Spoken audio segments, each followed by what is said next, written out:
फिर भी रखना पड़ता है ना, क्योंकि दोनों फैमिली, दोनों लोग तो मेरे ही अपने होंगे ना। शाबाश। तो सास का ध्यान रखना ज्यादा, माँ का ध्यान रखने के लिए तुम्हारा भाई है।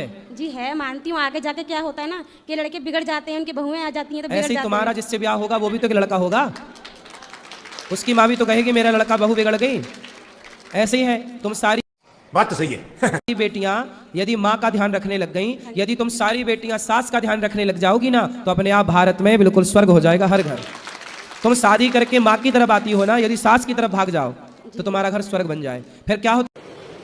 अच्छा ठीक है। तुम्हारी भौजाई आएगी ना, फिर वो भौजाई भी कहेगी अपनी माँ की तरफ जाऊंगी, तुम्हारी माँ का ख्याल रखेगी नहीं। तुम अपनी सास का ख्याल रखो, तुम्हारी भौजाई तुम्हारी माँ का ख्याल रखेगी। यही सिस्टम है। लेकिन तुम इतना समझाए कौन? हाँ जी, बस यही पूछना था मुझे, कुछ नहीं। समझ में आया? जी। क्या करोगी अब? उनका ध्यान रखना पड़ेगा, सास का, कुछ नहीं। हाँ, सास का ध्यान रखना और पति का ध्यान रखना।